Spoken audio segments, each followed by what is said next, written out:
Hi,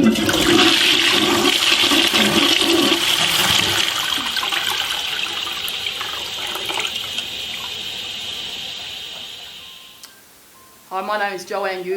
I'm from Perth. I grew up in Balga. That's where all my childhood been. I'm a mother of 7 children and a grandmother of 7 as well. I just want to share what God has done in my life, how He just changed my life so radically. And there's no other evidence except the King of Kings. 2019 was the year that I was in prison, but before I went into prison, I had a speed psychosis.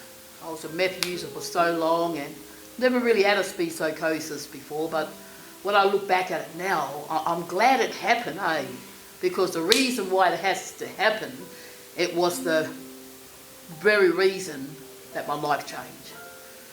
But I'll get back to that speed psychosis. I had my two children with me, and they was freaking out. They were spitting out on me. And they didn't know what to do except to ring the police and the ambulance. And I said, don't do it, because my thinking was, I'm going to go into Greylands or they're going to put me in hospital. But anyways, they did it. So I was running down Princess Road in Balga. It happened at my daughter's house, and there they were, a paddy wagon pulled in an ambulance. And my 2 children, they were standing there, and it's just the eyes, I looked at them, you know, their eyes was like eyes of sadness to see their mother in this state. And I think it's through their love they had to do it, and I'm glad they did, because who knows what would have happened.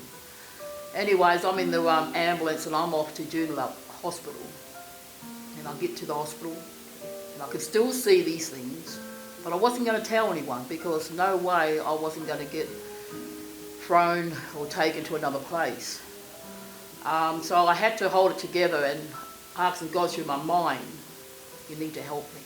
I really need you. And it turns out the 2 police officers that that came along were Christians. So God not only sent the police, but He sent 2 Christians to me. And they prayed for me at the hospital. And they knew I was in this bad state, until one of the officers said to me, Joanne, we got some bad news. You have a return order. So I had a return order. I had to go back to prison because I owed 7 months parole. Now I'm in this state. I'm seeing all these horrible demons manifesting, coming from nowhere, looking at me. And I thought to myself, how am I going to do this, Lord? I need your help. They're not going away. They're right in front of me. I need your help. I couldn't understand why this was happening to me. And it was such a cry in my heart that I thought God abandoned me. I thought He left. I thought He left me like this. But I still held on to that one little seed, the mustard seed. Enough faith just to call out to Him.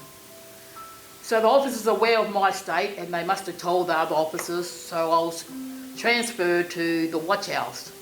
And that's in Perth here. And same thing, they put me in this room, and all of a sudden these things starts appearing again. And I just had to trust God, I had to trust Him. So from there they took me to Melaleuca. So that's the remand prison next to Hakia. So everybody goes there. It's a women's prison now. And the first thing I said when I got through reception was, I need to see the chaplain. And there was a lady named Moores. And they went and got her. And I said, Moores, you need to pray for me, man. You need to pray for me, because I can see these demons looking at me. And she started praying for me. I said, God, you've got to fight this battle. I can't do it, Lord.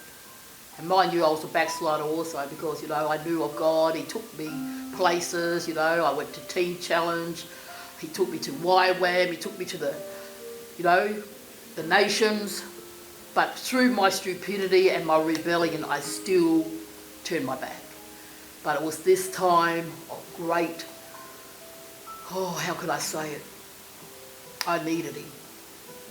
And so they let me pray for about 20 minutes, because what they could see, I was seeing. So I was praying right into this demon, and it was warfare. Got into the prison, And I seen all my sister girls and they was crying because they didn't see me like this. They said, bring her back, you know, bring Joey back. But the next day when I woke up, there was nothing I could see anymore. It was all gone. And I thank God for that, because most of my sister girl and brother boys, they never come back. But when I opened my eyes, there was nothing in front of me anymore. It was gone. But I was still shaken up. I was still shaken up by it. And then I got escorted to Bandia prison. So I was a sentence prisoner. I was doing parole.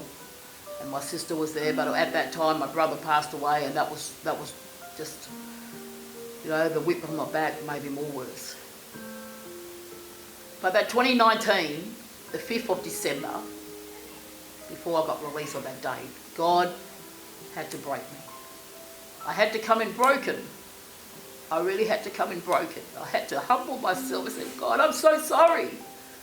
I'm so sorry for my sins. I'm so sorry I rebelled against you. I'm so sorry I turned my back and done it my way, because my way didn't work. But I thank you that this happened, because it turned my life around to you. I had to have something like that in my life to give me such awakening. Such awakening. And it was the 5th of December. I walked out of prison. And it's how I walked out. They couldn't find my clothes. I was in reception. But they weren't any clothes. They were the funeral clothes I wore to my brother's funeral.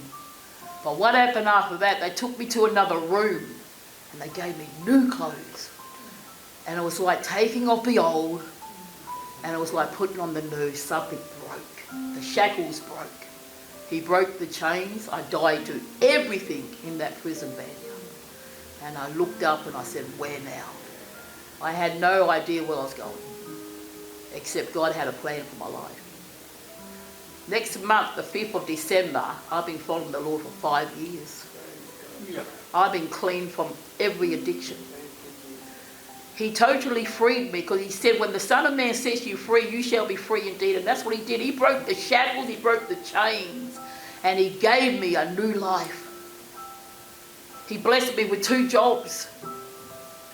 He blessed me with my son, who had an 18-year from DCP, and I got him back. He now lives with me. He restored my life with my children. I led one of my children's sons to the Lord on the phone from Acacia Prison. I have one son in Haiti serving the Lord. I have one coming out very soon to sit on the fence. But hey, God said, I will rescue your children from the land of the enemy. I'll bring them back to their borders. And these are the promises I now stand today. And I just want to say, those who are out there who think that there's no hope, there is hope. And that hope is in Jesus. Because he said I can stick closer than a brother. He sticks closer than any brother. You're going to have families, friends that can turn their backs on you. But Jesus said, I will stick closer to you. I am still here. And that's what he did.